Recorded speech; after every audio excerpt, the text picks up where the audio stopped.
Welcome to Trust the Journey, Episode 6. I'm Melanie Curtis. And I'm Jay Maletsky. Our mission is to live, laugh, love, and learn together with you.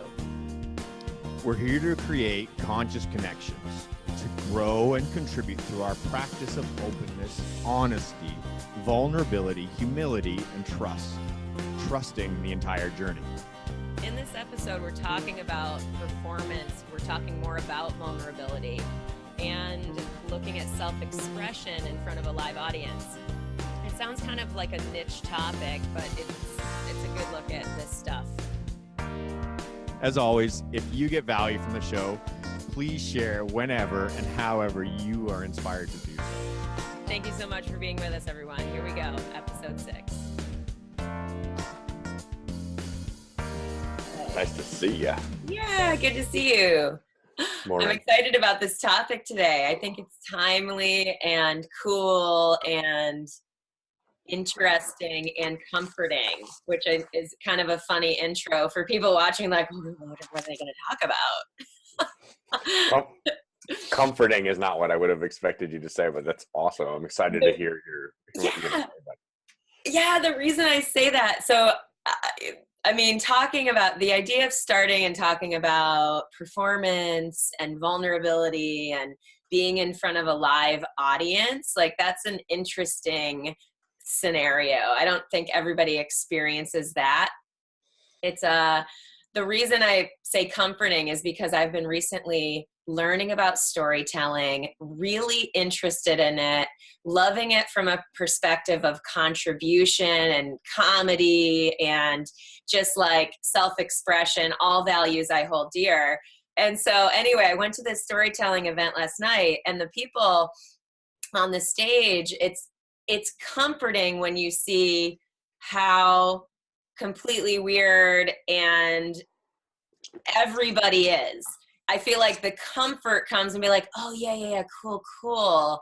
Everybody is just as weird a human being as I am. You know, I feel like I see this in life coaching too. And so I love that from the sense of supporting other people to be themselves and to feel safe to be seen. And like all of that stuff shows up for me in that type of thing. And anyway, I have the opportunity to tell a story in a month's time on the stage, and I'm like, I'm excited and nervous, and I would love to hear your thoughts. Not on that, but on this topic. Whatever you want to share. Do you know what story you're going to tell already, or you have one in mind?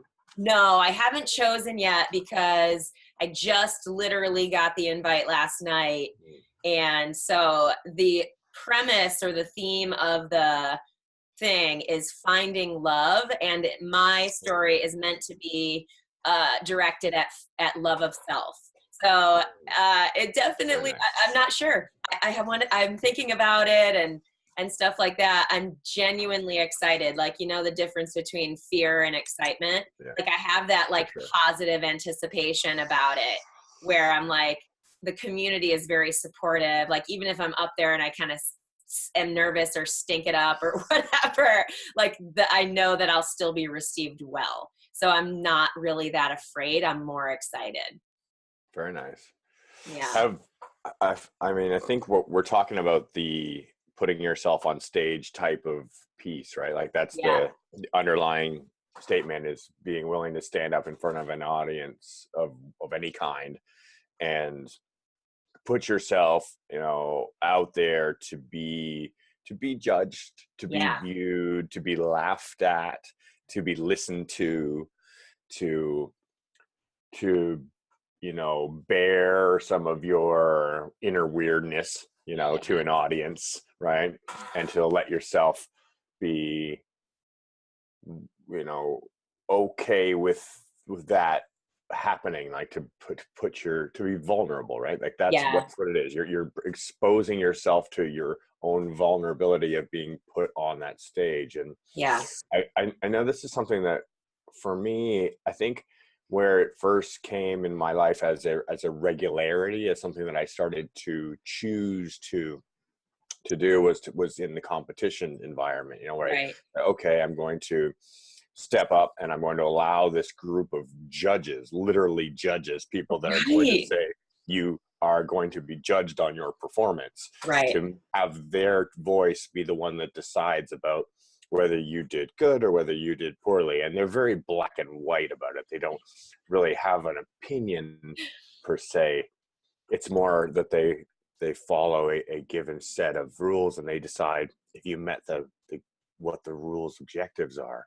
And Yeah. I've always found that I guess this is an interesting point, is that I don't really like to compete in subjective events. My brain literally just went there. Say Yeah. more. Yeah. Yeah. I don't like that feeling of being somebody's opinion being the deciding factor. So more so when you step onto a stage, a literal stage, and say, okay, I'm going to present myself to an audience, and the audience is going to be the judge. You are very, very subjectively judged. Absolutely. Very different animals, I think.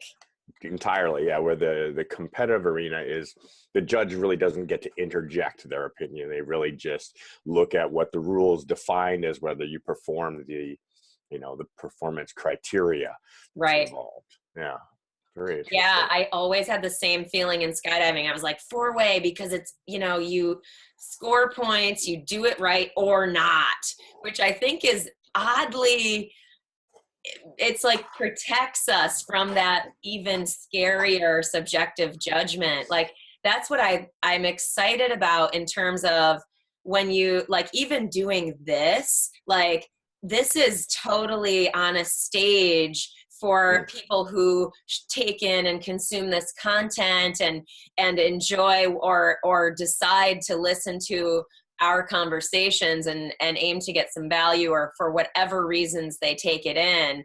It's like this, I feel like this is almost gutsier because of that subjective piece. Like, I mean, this is relatively like new thought for me, certainly in the realm of like storytelling or, like public speaking and stuff like that. I've done that a bunch in skydiving, but that, again, it's more a delivering of more black and white stuff, which isn't necessarily identified with my sense of self and my identity, like who I believe I am to be at my deepest core that matters to me the most. So it's like those are the things that I'm starting to feel like I'm stepping into more. Maybe I was back then, but I just didn't know it. I wasn't really aware of that, Yeah. So I feel like there was some distance, but now I'm like, I'm well aware that I'm putting out myself, me, for that type of judgment, which is like, I feel capable and able to do that now because of the growth work that I've done in order to feel calm and safe and secure in my own self. Not that I always feel that way, but meaning like that's the only reason I think why that I can do this with any level of confidence and excitement, Yeah. You had me thinking about something there, and then it just totally dropped from my mind at the same No instant. worries. Oh yeah, I got it. So the concept of putting yourself into a competitive environment where you know that the judgment is objective and not subjective allows you to better prepare, right? Yeah. The concept is that it's a very similar stage, mental stage, where you're like, all right, I'm putting myself up to be judged. But you're able to define the criteria more clearly. So you, as the presenter, as the performer, are able to have a much better idea of exactly what it is that you're supposed to deliver. How can you prepare? What homework can you do? How do you train? How do you get yourself readied for that? And when we talk about different stages where the performance criteria is not as clearly defined, it is up to you to have some ability to read the circumstance, to read the play, and to be able to respond to the environment and what's happening with the other humans in it and how they're perceiving you, and to mold what you're doing. Well, there's two routes here, right? You either change what you're doing because you hear and feel the response from the audience and you play the audience, or you play the judges, right? or you stand proudly confidently assured in your weirdness, and you display exactly who you are and what you are with no concern or relationship to the judgment that will be passed upon you. And both of these are incredibly powerful skills, right? The, Agreed. the Agreed. I admire the performer who plays to their soul, that Agreed. stands and performs eyes closed with their inner music, yeah, that does not need the judgment or the approval. More clearly, the approval of their audience is not why they perform. They perform to share something that exists inside them. I And love I that. admire it so hugely. I simultaneously, the performer who can know the little nuances, pick up the little details, read the room, play the room, and involve the audience in the Yeah. performance, is a performer in their own right, who is just as worthy of the applause as the performer who will stand up there and bare their soul, Yeah, right? absolutely. I feel like there's a subtle difference in intent with those types of things. You know, like, yeah, I feel like that intent, like that skill set can be motivated by the skill set of sort of being with the audience and caring about their experience can come from that place of intentionally aiming to facilitate a certain experience or emotional state or emotional or physical or whatever, like, response from the audience. And that can be of service, right? That can be a positive intent, or it can be a fear-based intent where, like, I need these peeps to like me and have a certain experience with me so that they leave saying certain things about me. That's the only way I'll be safe.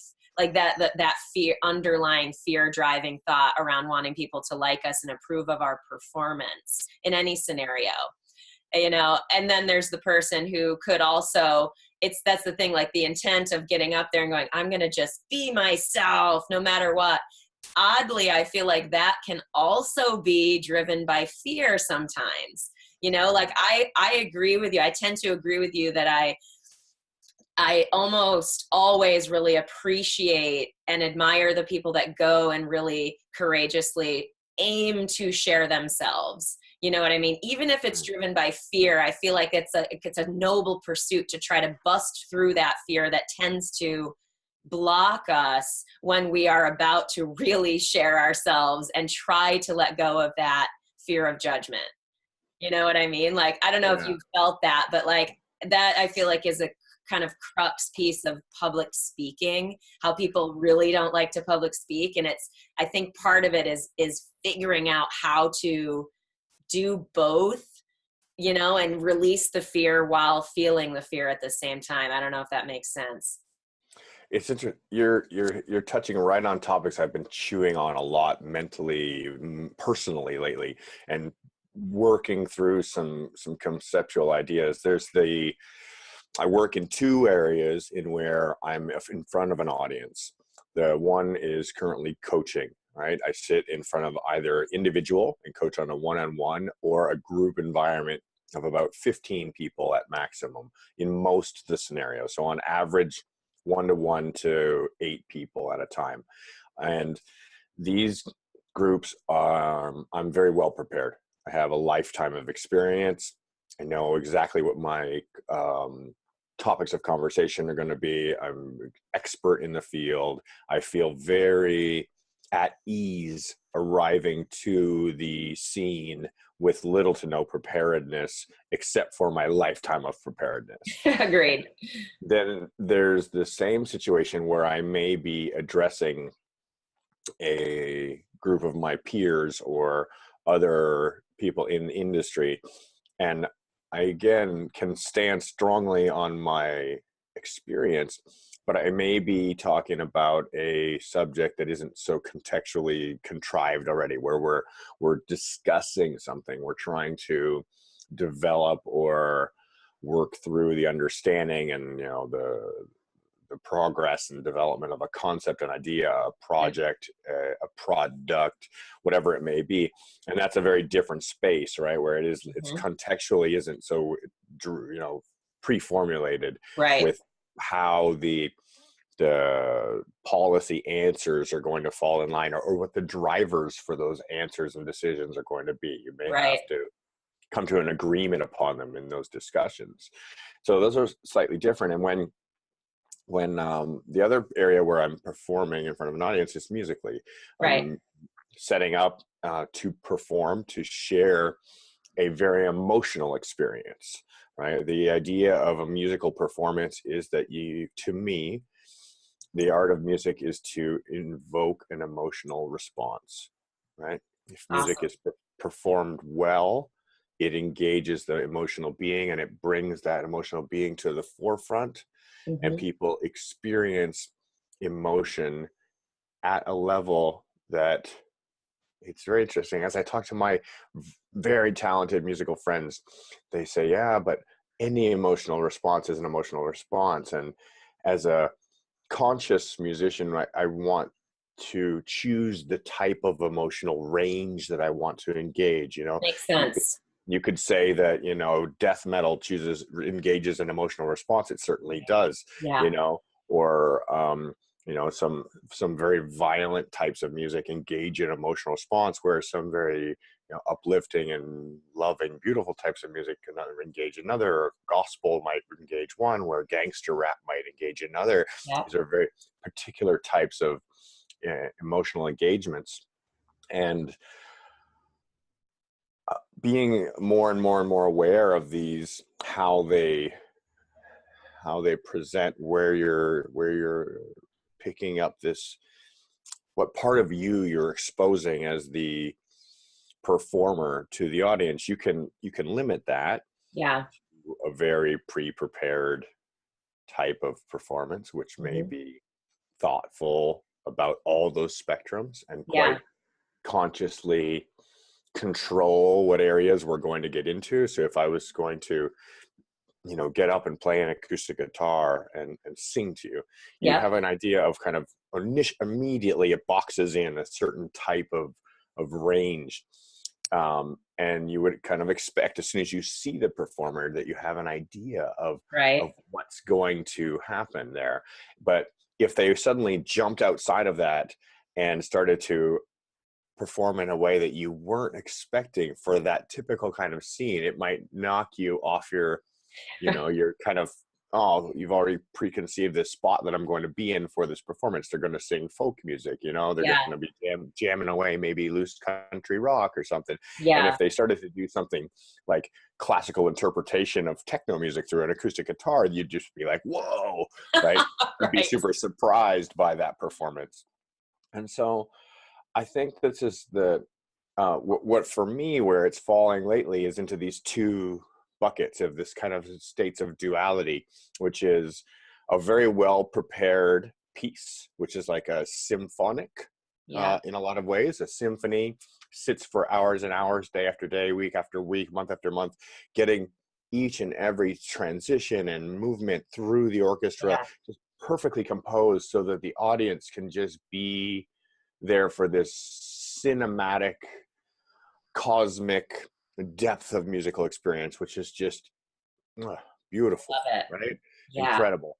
And at the same time, there can be the exact opposite, where you can have jazz, right? Mm-hmm. Where you can have Yeah. the performance unscripted. You do not know what is coming next, because the Right. performers do not know what is coming next. What's Right. coming next is based off of the years and years of practice. And at any time, you may reach into the bucket and put something out because that's what feels right at the time. For the Exactly. emotional experience, relative comparing, if you say uh, a live, and for me this is DJ performing, so Yeah. a live unscripted performance is every moment, whatever is happening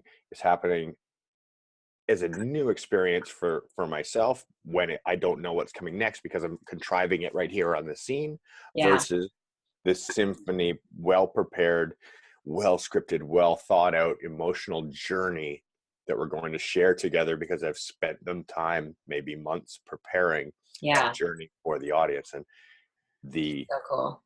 the other side, from this point of view to judgment, is when it's well prepared. Do you like what I prepared for us to share? Mm-hmm. The versus I Yeah. don't know what's coming next. How well is everybody?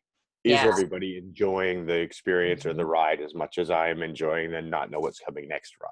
Yeah. Yeah. Which one do you prefer? Is there a preference that you have? You know what I So mean? yeah, I do like the symphonic. I do Okay. like, Like the prepared one. which goes in line with the competition objective Yeah. performance type of Right. criteria, Right. right? Yeah, and I find that some of my best responses from audiences have come from these, because if you know who your audience is and what they would like to, or what you anticipate them liking, is based on if previous experience, or knowing Yeah. who you're performing to, you can identify what they would, you think they would like to hear next. But if you're having come up with it on the scene and you're actually reading the circumstance all the time as it's happening, you may or may not be picking up on real clues. Some of the emotional engagements that are happening can be related to so many things that are going on in an instant, and Sure. Sure. allowing others to drive your decision making. How, right? How's that? Do you know what I mean? It's Or a challenge. creativity. Yeah. Yeah. It's interesting. It's an interesting question, because like if you asked me the same question about like which do I prefer, prepared or off the cuff or whatever, I Hmm. would instantly say I so prefer not being prepared, because and there's a but there for real, because why that is because I have not yet earned and become expert at the prepared version of delivering, say, public speaking content. Hmm. You know what I mean? Like that ad lib sort of improv part of it is where I feel much more comfortable. You know what I mean? Like if you had me like preparing a very like verbatim sort of TED talk Hmm. of some kind would is beyond what my current skill set is. I'm 100% certain I could learn that skill set, but I have less experience doing that. You know what I mean? So as a result, my resistance to doing it is more just me being like, it's more just fear of that performance, of that, like, how do I do that well? Wanting to do well. You know what I mean? Like that's sort of a version of how fear shows up for me, like the fear of judgment, the fear of lack of like of not performing well and not delivering the inspired end for the audience or whatever the goal may be. That's why my reframe for that is consistently to recognize these areas I want to grow if I want to do that, which in this case I do, and then reframing back to the fact that in that area, in that form of performance, I am newer, and to validate myself and acknowledge myself for having the courage to grow in that area. So my success is not necessarily in the outcome for the audience in this case as I build the skill set. It is more about me doing it at all. Does that make sense? Like for me, that Absolutely. helps me get over the hump of like, I'm going to prepare content and I'm going to deliver it more in a more prepared fashion and see how that goes for me, you know, versus like the idea of someone handing me a mic and saying, tell us, and doing like Q&A, for example. I am 100% comfortable. I am like, do Q&A with me all day long. Bring me up on a stage, sit me in a chair and say, anybody have any questions? That's like I'm all about that. Well, You we know are, what I mean? So yeah, like that's why I'm trying to learn my own version of the symphonic prepared, you know, really wanting to create delivered messages in concise and powerful ways. I like that I'm growing into that skill set, you know? we're quite opposite of each other in this way, Yeah. right? Yeah. I feel when I stand before an audience and I'm solely relying on my intuition and experience to be able to know what is coming next, then I'm I guess I'm accessing a different part of myself to share. And I think that maybe this is going back to what you're talking about before with fear and vulnerability, is that when I haven't got a script to read from, that I am truly bearing kind of who I am right now. I'm not showing you a prepared version. I'm showing you the kind of, the reactionary version, but it is the version of self that's been prepared over the last 45 years for myself. Yeah. And that it's a more true experience. And I hear it a lot. It's a conversation comes up a lot in the DJ world when I talk with friends and with audience, and people who just like, man, I like that. And it's literally, I've done a series called Off the Cuff, which means Cool. performing with music I have not listened to before. It's one of my favorite. I'm actually thinking I'm going to start up the series again and do it in a live format, where Awesome. what I do is I take a bunch of music that I've just collected, which I've listened to in fragmented form. I haven't listened to the entire pieces. They're just little snippets here and there. And I just start playing it. And I usually do it without headphones. Yes. So it's just as surprising to me as to what's coming up next, because I haven't listened to it yet. And I just do it based off of a very intuition, experience driven. I know what this looks like. I know what that looks like. And it's more of a visual thing. I prepare the structure based off knowing how it should appear and where it's likely to flow. And as it comes through the speakers, I'm hearing it for the first time. So cool. And it tends to flow very well. And if you go on my SoundCloud, you'll see a series from a year or two ago that's called Off the Cuff. And it has this whole chain there. And all those mixes are prepared in a way where I did not know what I was about to hear when I pushed play, because I didn't pre-listen it. Yeah. So cool. Well, and it's interesting because like, I really, going back to like performance and vulnerability, like I feel like for me, the prepared stuff is more vulnerable, because it means I have taken made very conscious thought. Right. That's why I say it's more scary for me that way, because like in a sense, if I am not prepared, I have an out for not being super awesome at it. Like it's the perfectionist part of my personality wanting to do really well, and like wanting to and also just the care of wanting to deliver at a high level, and also really caring about like, that's the attachment to outcome, like all this. When we really start to work on putting ourselves out there, it's like that feels extra vulnerable to me, because I know I'm taking full conscious thought and effort to deliver this message. And so, like, it's really like I'm out there. If people judge or reject, it's like, you know what I mean? It's such a fascinating fear. And it's so normal. Like again, I feel like the evolutionary part of like being in the tribe and stuff like that. And the irony of the admiration that we always feel in witnessing that kind of courage. You know what I mean? So I think it's like this real interestingly, like literal, visceral, like muscle skill and physical skill and mental skill to try to diffuse that fear as much as we can, such that we can connect to those like flow moments when, and this is for me, like in sharing and in delivering concepts, like verbally, auditorily. So that's like, it's I think maybe a little different between our stuff, but it's there. Like I feel like we're both in that growth process, which I think is awesome too. Cause like, if anybody looks at me and goes, oh my God, she's so comfortable doing Facebook Live, or wow, she's so comfortable getting up on a stage, that's not the case. You know what I mean? Like sometimes, yes. Like right now, totally comfortable. I feel great. It's great. Whatever. Facebook Live, some days yes, some days no. On the stage, some days yes, some days no. So it's just like the growth process, I think, is really, really cool too. I don't know. I could go on and on about this.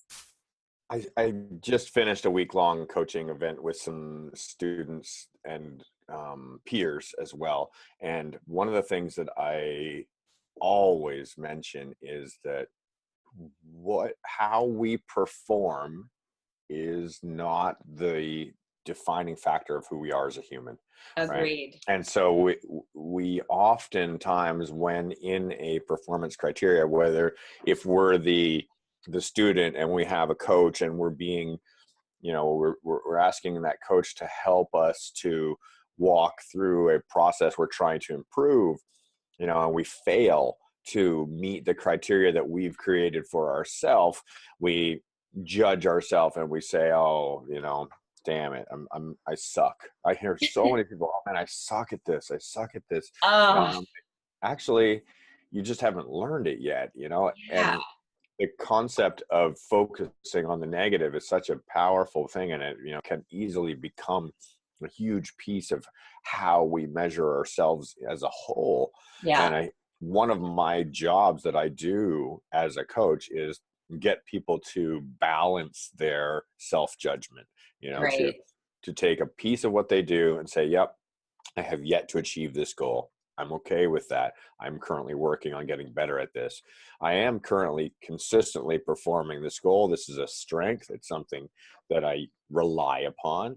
And this goal over here, this goal is something I achieved a long time ago. And people now look at me for how well to do something, because this is actually a strength. It's something Right. that's a very well-honed skill. So you can say, I'm quite proud of this performance level that I achieve.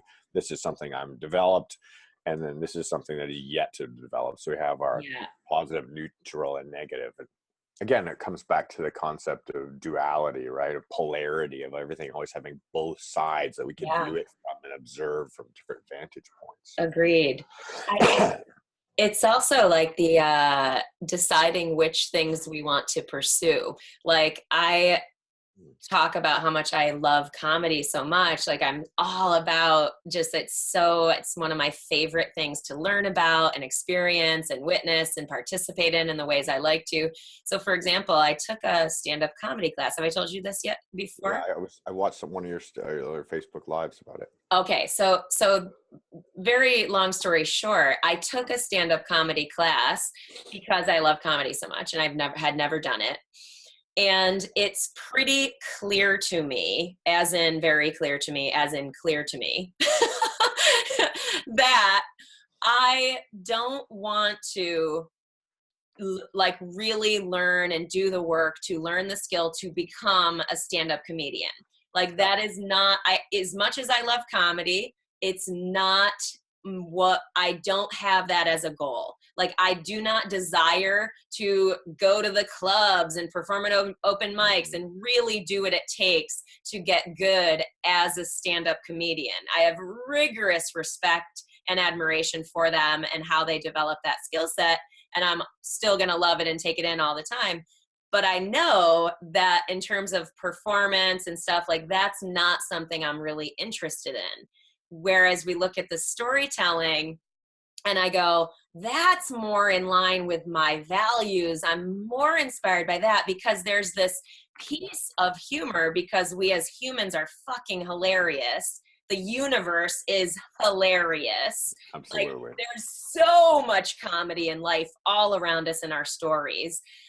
But what I love more about the storytelling is that piece of connecting people and giving them this witnessing of another that's real, that gives them some insight into themselves, like from the life coaching, humanity, like comedy, care, connection, all of the, like my values tend to really come together in the storytelling zone more than in, say, stand-up comedy, as much as I love comedy. So anyway, I love that because I feel like it is not, I think it's important for us to highlight that it's not, we don't have to go after every skill that we might be trying out here or there sometime.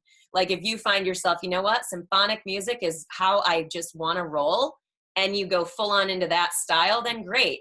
If you're like, no, I really want to cultivate this other side of me and this and that, same thing with me. If I'm like, you know what, fucking TEDx style keynotes is just not my jam. I don't really want to do it. Fine. Mhm. You know what do you see what I'm saying? Absolutely, absolutely. Um, it's not ironic at all, as there is no coincidence that we're talking about two elements of performance which are both about emotional response, right? Where Absolutely. All of it. comedy, storytelling, this engagement of the audience to the speaker, right? The speaker is Yes. telling you a story. They're engaging the listener. The listener, the audience participates through empathy, through feeling a connection to that performer's experience, the story that they're telling. And a comedian is a storyteller, right? Yeah. The goal of their story is to make you laugh, right? They True. want one particular emotional response as the targeted outcome, which is laughter. And storytelling often elicits a variety of emotional response, but the truth about comedians is they want variety as well. They want shock, and Yeah. they want to be floored at your weirdness and how Yes. you hear a comedian say something and you're like, oh my god, that's so horrible, it's so true, and you're like, I do that too, and you hear the Right. strangest, most ridiculous thing. I heard a Dave Chappelle spit something out, and I was like, oh my god, that's the most honest thing I've ever heard in my whole life, and every single man in the room could totally identify with what he was saying at the time. And you're like, wow, that's just, it's so real. It is so vulnerable. It is so Yeah. truthful. And that's the piece of it, right? And I've recently started to identify in with some musicians that I watch perform, and all of a sudden I'm just feeling. You see, I'm getting quieter. I'm getting thoughtful, and I'm getting introverted, and I'm thinking, wow, look at that guy just bear his weirdness into what he's doing, Yeah. and he looks like a freak on the stage, and he's doing all this crazy stuff, and he just doesn't care what Right. anybody thinks. But he probably does, he probably does care, and it probably really important to him to make that performance be something that he feels good about having, that it was truthful to his inner self, that it really bared that part of him that needed out, that couldn't just be weird all alone. Because if you're weird all alone, you feel weird. But if you're weird with other weird people, you have friends who are also weird, and everybody feels better when we have, other people identify with us. And so if you can get up there and make this weird beatboxing thing until you're this dude with your eyes bulging out of your head on the stage, and everybody's like, yeah. And you're like, what? We're all jamming to this super weird thing together, and we all love it. And the creativity is off the chart, Yeah. right? Yeah. Honesty is off the chart. The emotional engagement is completely connected, right? And that flow state is there, right? Yeah. That state of just truly reaching in and let the inner creative being take over the show and do all kinds of stuff that you may or may not be willing to do if you're in that state of fully preparedness. But ironically, Yeah. you need the preparation and you need the experience with your tools, with your equipment, with yourself Yeah. on that stage, using that materials, engaging on all that has to come from having done it and done it and done it and Agreed. done it, so that Yeah. it's so prepared and it's so scripted that it can just flow, that it Agreed. no longer needs thought or Agreed. hold on a second while I think about what I'm going to do so that I can do this, because there's no thinking anymore, right? Yeah. True flow does not involve thinking. It is just truly action. And Yeah. it's action before you have time to think about it. It already happened. It just burst out and it took control. Yeah. My favorite states of flow are flying. When I Mhm. finally found the state of flow and flying, my life was like the sun came up and lit. It wasn't a light bulb. It was the sun came over the Yeah. horizon, and it was illuminated the entire day, right? Yeah. And Another one that's incredibly powerful for me has been one since I was a child, which is riding a bike, Cool. whether it's a bicycle or what is currently for me a motorcycle, an off-road version, but just the flow that comes Mhm. from being on two wheels Yeah. is an incredibly powerful experience. I also get it hiking when I'm Yeah. just in a state of just full body engagement. And the very first time that I had the experience of watching my hand reach over and turn a knob, and I didn't know where the thought had come from that had told my hand to do that, I realized that I had found flow in music, and Oh, that I was no longer consciously making the thoughtful actions that my subconscious had taken over and was driving the decision making, and I was no longer a machine, but I was a man. I yeah. was emotionally, the subconscious brain is doing this because it knows what's next, it knows what should Yeah. be happening, and it's such a wonderful thing. I think that's what we all strive for, whether it's through storytelling and you're Mhm. just like right in this moment, I'm sharing in a storytelling state Exactly. that has no Exactly. preconception of what's coming next. It just knows that I'm goosebumped, like excited because I want to Yeah. talk to you about the things that make me happy and where I find the enjoyment in life, and I want others to also find these enjoyable states. And Yeah. the reason why I get up on stage, the reason why I put myself up there to be judged, whether in a competition performance criteria or whether in front of an audience through a musical expression, is in an attempt to share that experience with others so Yeah. that they may too also enjoy that emotional experience that I have had in my life, which I think is powerful enough to want to replicate, change, adapt, and reshare, Mhm. recreate, make Yeah. anew with others that are out there, teach others how Yeah. to do that. Agreed. Agreed. I can echo it in skydiving too, for sure. Tell students, or I've told students many times about, if I'm working with someone on like basic neutral belly body position and the super tough period of learning in our physical process and any process of learning something new, is that, yeah, we have to take time where we are thinking about what we are doing with our body.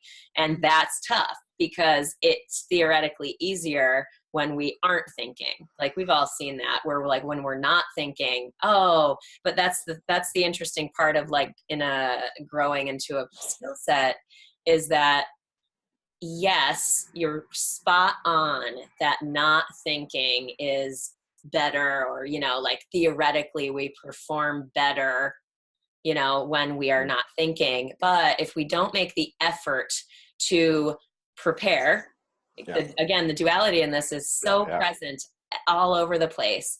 So that like if we don't really consciously like intentionally prepare, then we don't ever have that side in our systems. We don't ever have this sort of intentionality in our systems.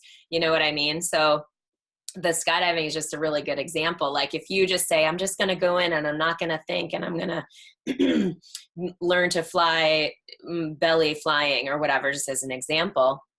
I said this to people a lot. I'm like, you can get good at doing things badly. Like you can get in there and learn Oh how to yeah. belly fly 100%. But that's the whole, like, you're going to learn bad habits and you're going to whatever. So for example, if I had to call myself out on certain bad habits in terms of like getting up on a stage and taking a microphone, I could easily be more concise. Easily, you know, easily. Because I get excited, I'm in flow and and I'm not prepared, but I am prepared because of lifetime of experience and this and that. And I have tons of, obviously, thousands of hours talking to people.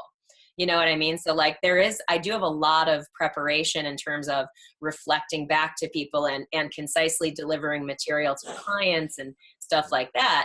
But in terms of like delivering from a stage and storytelling about my own experiences, maybe less so. So as a result, I can see that in my own abilities at the moment, given I am conscious about it and I'm wanting to get better at it, and I'm seeing, I feel like I just see both. If you only prepare and you're that rigid person who has no flexibility, then that's not inspiring in one way. And then if you're the person who kind of gets up there and just wings it all the time, that's equally uninspiring in an unbalanced way. So it's like we really do want to consider both sides of this type of thing when we're learning anything that we care about. And this is the thing, like this type of performance doesn't have to be on a stage either. Like for some people, this is a one-on-one conversation in a social environment. You know what I mean? Like for some, that feels like they're on a stage with 1,000 people looking at them. So it's like the same type of intentionality and consciousness brought to that skill set. This stuff works for even those sort of less on a stage, literally type performances. Well, I mean, each is a practice for the other, right? Mm-hmm. The time where you are in the one-on-one environment as we are now, it can feel like a lot less pressure because relative to, say, standing in front of an audience. But it all depends on the person, right? Because Yes. I may feel more comfortable on a stage where I don't actually have to engage you directly. Yep. The eye to eye, the person to person, the close proximity of you and I, whoever together, Yep. can be a very confrontational experience where, Yep. as a performer on the stage, there can be a very comfortable disconnect from the audience, whereas the spotlight on you, the darkness around, you don't see or feel that other person there, and you just perform. And you see, I think that when we see a gifted natural performer or gifted artist, they're often quite terrified, quite introverted, quite not really wanting to, feel the relationship or have to speak to an audience. And you can think of immediately, there are examples of performers that pop into your head, where you're like, oh yeah, they just like recoil when the camera comes up. Tell us about your performance, and they're like, I gotta go, because it's not really that one-on-one direct connectivity, and it's often the most intimidating, especially when it's somebody that matters to you. Yeah. Especially when it's somebody important, whether it's career or whether it's mentor or whether it's somebody that you have an emotional relationship to in your life that you admire or care for, or it's important. It could be your parents, for example. Agreed. Be a really obvious one.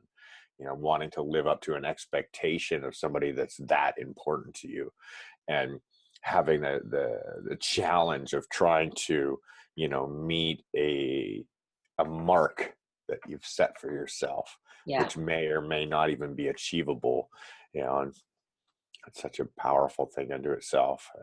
Yeah, it's funny that you bring up the difference between because I think in general, I have introverted tendencies.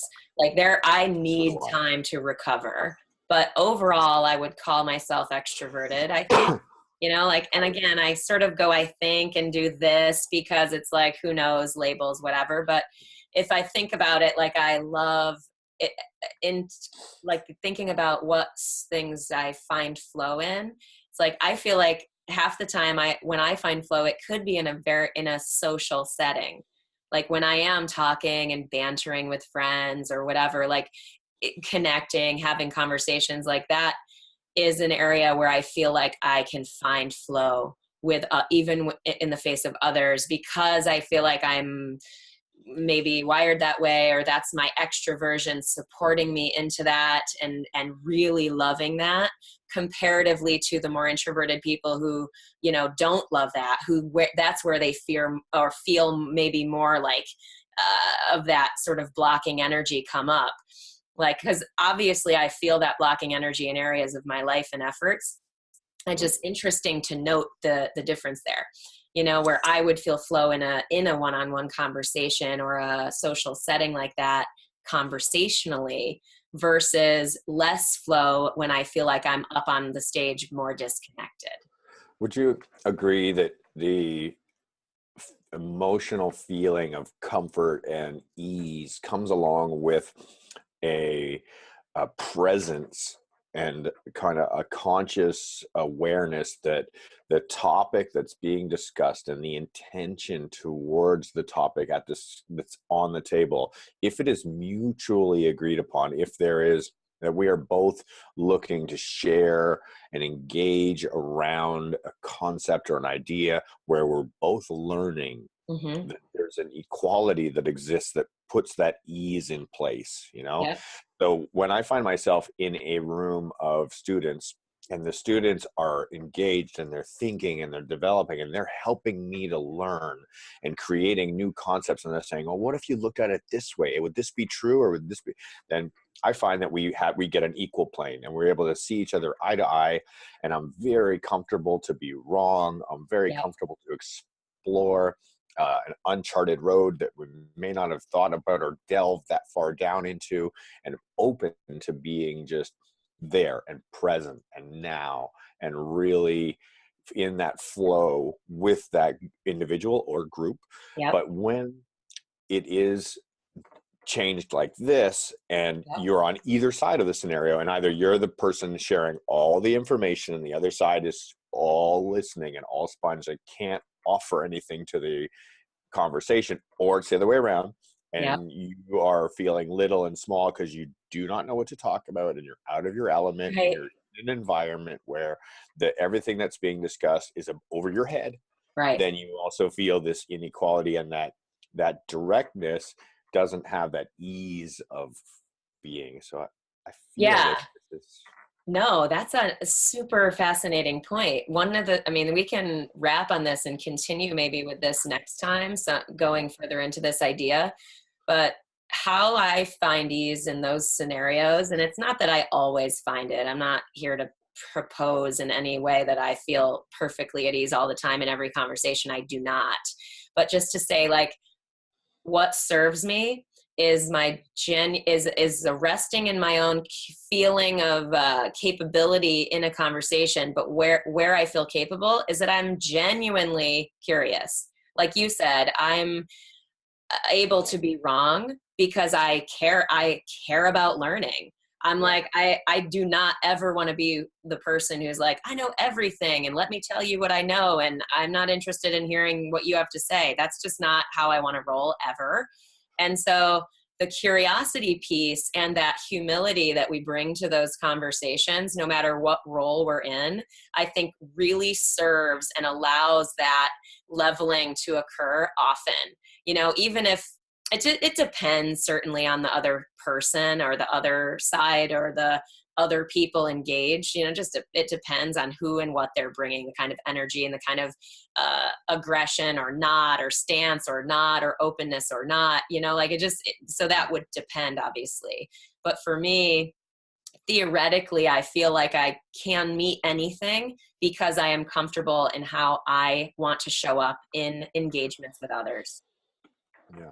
So that's what gives me sort of a baseline foundation of calm and confidence going into conversations of any kind. In the end, it's all about the journey, right? It's about Always. the shared passage of time, the shared growth and change, whether it be an expansion or a contraction of any given experience together, the beginning or the end of anything, the middle of anything. Yeah. You know, that the journey is the ride, right? The final point is never, it's only the fraction of that. So Yeah. when we share this journey with others and we align ourselves, whether in front of an audience, creating that emotional engagement where we can both empathize with each other, or whether we're storytelling and we got that nice connectivity and we can say, yeah, this is, I lose myself in the story. I become one of the characters in the story. Or when we can see our inner weirdness up on stage performing some piece and we go, yeah, I'm just as weird as that person. Or look, they're just as weird as me, you know. Then we create this connectivity, this, you know, unity, right? This peace. And I really think this is why we're talking today. We're talking because of the desire to create more connectivity in ourselves, in each other, to learn to access the parts of ourselves that are who we are, however well prepared or unprepared they may be, however weird or however really structured they might be. And Yeah. that's really just the joy. It's that joy of just being okay with who you are, where you are, what you're doing, how weird you might think you are, and being okay with the weirdness or the boringness of the others that may be around you. It's so true. And it's not to say that emotion doesn't come up when I'm in conversation too. Like, I feel Yeah. like, you know, like, I think that's just always important to share. Like, I'm very conscious of not wanting to be on this pedestal of any kind, that I have it all together and that I'm so good in XYZ areas. Like, I'm very committed to that example of like really being in my own humanity. Like, there's times that I do some relatively frequent conversations with my girlfriend Pam, who's a cohort as well in this type of growth and contribution. And we talk about just deep stuff and big concepts as well. But like I've definitely like cried, for example, in certain instances in our conversation. So I wanted to say that because I think that's also part of what I just had shared. Like, if I do feel capable, and if I for whatever reason find trust or feeling of safety and really connect to something real in me at that moment, and it comes up, it's not that I like crying in front of people or feeling that vulnerable. It's more to say, like, if that were to happen, I would equally embrace that as part of the journey and a gift the universe is providing me, like, oh, there's something there for you to look at more closely. So interesting stuff. It's all so good. I don't know, God. I feel like when somebody cries in your presence, that it's an incredible compliment that they're willing to open that vulnerable part of themselves to your person as a whole, and because they trust that element will be received in an honest way, in a considerate way. And Agreed. I consider it one of the greatest compliments that I can receive, when somebody's able to share that, to be weak in my presence, as being weak is an incredibly powerful thing. Yeah. And Brene Brown, I can post this, but she's vulnerability, going back to the original concept of vulnerability. Have you read much Brene Brown? I have not. Okay, I'll share her with you. She's amazing. She's basically a researcher storyteller. Like, that's how she describes herself, but she's like a researcher. She does data. And Yeah. she cultivated so much study on vulnerability, shame, fear, like lots of stuff.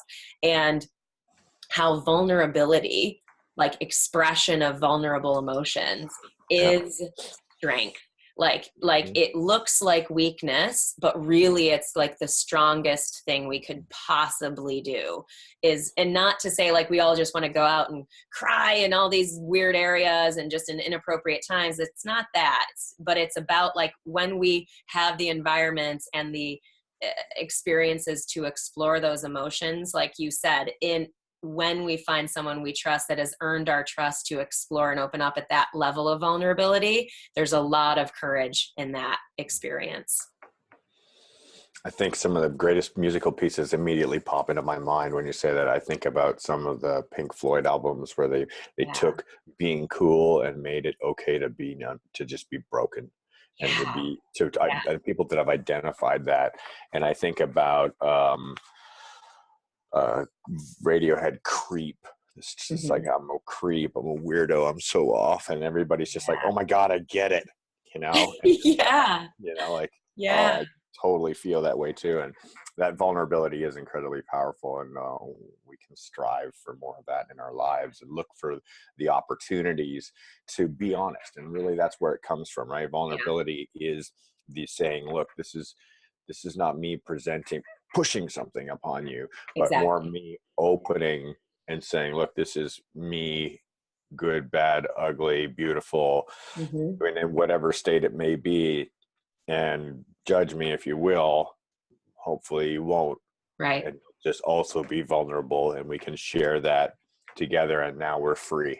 Yeah. We're free of concepts of self and preconceptions. And that's goes back to the duality, because if we do be vulnerable, if we use our painful emotions as forced connection, that also is not awesome.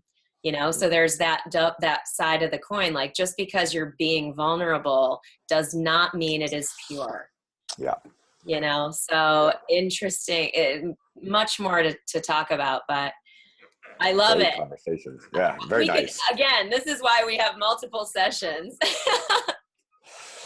I'm looking forward to talking to you again in the near future. I'm also looking forward to hearing some comments from our audience about some of the things that they would like to talk about. Agreed. Really feeling like we're getting better at developing a flow in our conversation, and in allowing the parts of ourselves that are unprepared or unscripted to help drive our conversation, as well as getting better at preparing the thoughts and the components in a script or as a timeline or a table that we're going to let be our conversation points for the day. I agree. And I acknowledge you for being in this process, because if this is not, like, I feel very comfortable. So the fact that you're acknowledging in our conversation today that this is not necessarily as comfortable for you, I just acknowledge you even more for doing it and being of service in this way. It's just awesome. And thank you to everyone who's with us. Yeah. And, I like our little list we've prepared. So I know. Yeah, it's good. Thank you, everyone, for listening and being a part of the Trusted Journey family. Thank you. Please tweet, share, post, email, all that stuff, however you are inspired to share, or with anyone you think the show might help. And join us next time on episode 7, where we're going to be talking about risk versus reward, mortality, and navigating death. It might sound dark, but we're committed to looking at all directions in our call to explore and grow. Thank you, as always, everyone, for being here and being with us. We love you. Yeah, we love you. For real. And remember, keep laughing, keep loving, and keep trusting the journey.